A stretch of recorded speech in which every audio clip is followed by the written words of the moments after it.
Bonjour à toutes et à tous, bienvenue à l'intérieur du pavillon LCL pour le maillot jaune des entrepreneurs. Très heureux de vous accueillir et d'accueillir monsieur Fabien Gardanne. Bonjour monsieur. Bonjour. Vous êtes cofondateur du réseau ACEH et à côté de vous, on a le plaisir d'avoir Régis Abgral qui est membre du COMEX de chez LCL. On va évoquer ensemble votre entreprise, mais juste après la vidéo qui explique ce que vous faites au quotidien et on revient ensemble pour échanger. A tout de suite. Bonjour, bienvenue chez ACEH. Nous sommes ici à Montpellier.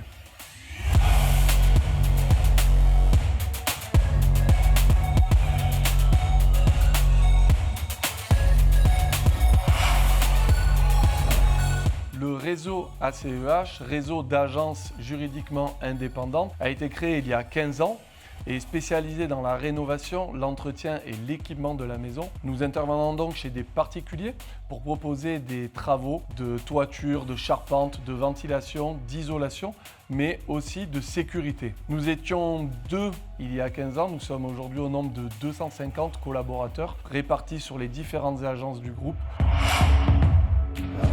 Au sein du réseau ACEH, le changement de braquet s'est opéré il y a maintenant 4 ans par la création d'ACEH Academy, notre école interne de formation, qui a pour mission d'accompagner tous les collaborateurs dans leur montée en compétences. La prochaine étape pour ACEH sera de continuer à nous étendre géographiquement avec l'ouverture de 3 nouvelles agences qui vont donc nous mener au nombre de 15 agences réparties sur toute la moitié sud de la France et de continuer à accompagner l'entreprise dans sa démarche RSE avec le passage de l'intégralité de notre flotte automobile vers l'électrique d'ici la fin 2025. Le maillot jaune au sein du Tour de France récompense le coureur ayant eu la meilleure régularité et la meilleure constance. Et si on fait le parallèle avec le réseau ACEH, on peut retenir ces mêmes valeurs pour nous maintenir à un niveau élevé dans le secteur de l'amélioration de l'habitat.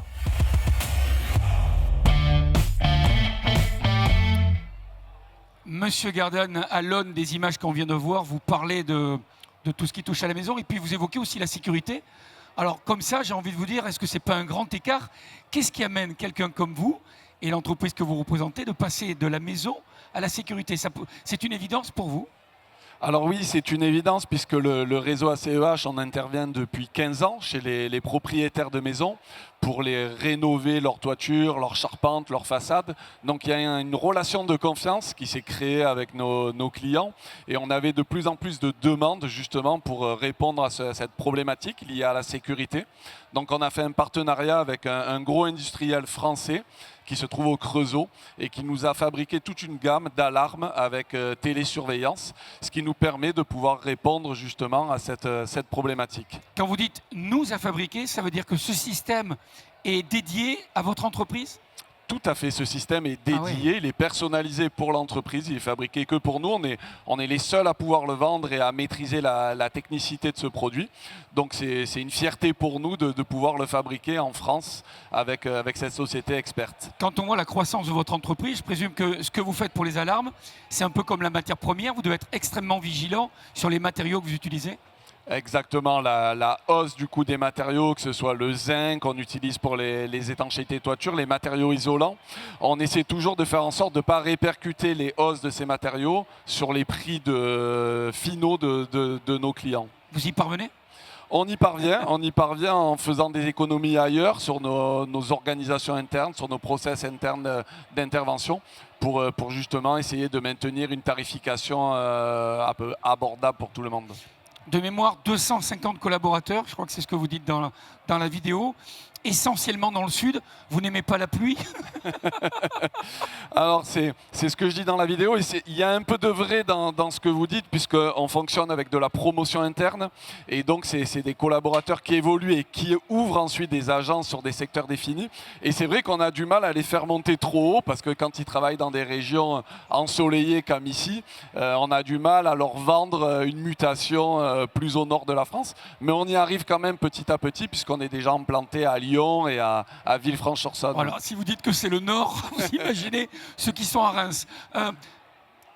Quand on voit le résultat de votre entreprise, est-ce que vous avez une idée de l'impact du bouche à oreille? Parce que effectivement, une entreprise, elle communique, c'est aussi, ça fait partie de son ADN probablement, mais vous, est-ce que le bouche à oreille, puisque on parle aussi du particulier, est-ce que c'est une valeur ajoutée ?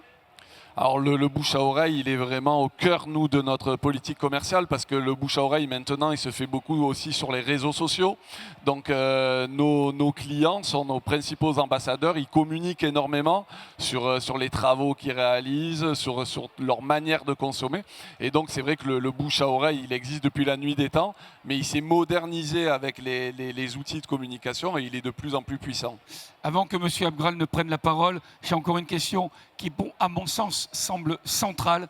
Vous en parlez dans la vidéo, c'est la formation.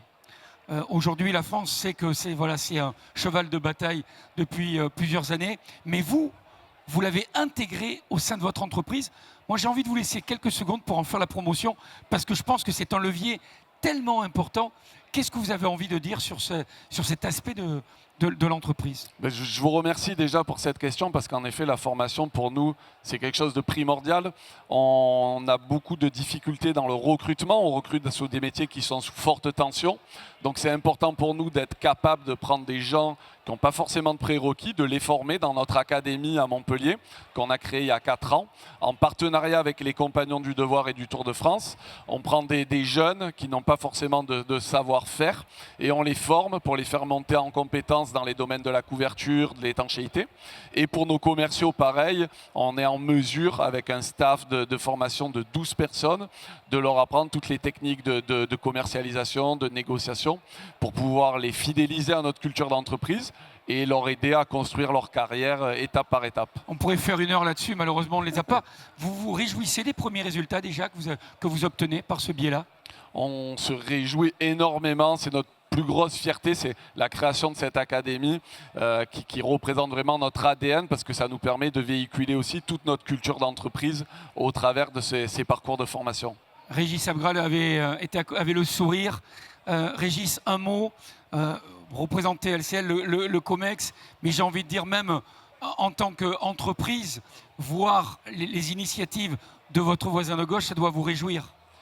Effectivement, donc, je félicite tout d'abord M. Gardanne pour cette magnifique réussite industrielle, réussite d'entreprise, et qui passe par un volet qui est important, celui de la formation. D'ailleurs, j'entends des choses qui m'inspirent beaucoup, pourquoi pas pour LCL aussi, dans votre volet de formation.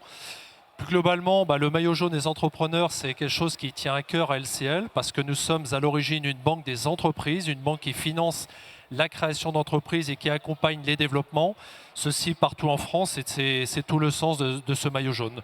Voilà, et comme vous évoquiez tout à l'heure, un projet de développement vers le nord de la France, vous savez que nous sommes partout en France, donc bien sûr on sera très ravis de vous accompagner, où que ce soit pour votre développement. C'est bien, je crois que le message est passé. On a la chance d'avoir un autre invité qui lui aussi, alors lui il connaît le Nord, il connaît l'Est, il connaît toutes les régions de France, puisqu'on a le plaisir d'avoir Pierre Rolland avec nous. Bonjour Pierre. Bonjour. Je suis ravi, nous sommes ravis de t'accueillir, toi qui représentes si bien le Tour de France et notamment avec tes victoires, bientôt à l'Alpe d'Huez, donc comme un clin d'œil. Pierre, parle-nous de ta présence et la raison de celle-ci.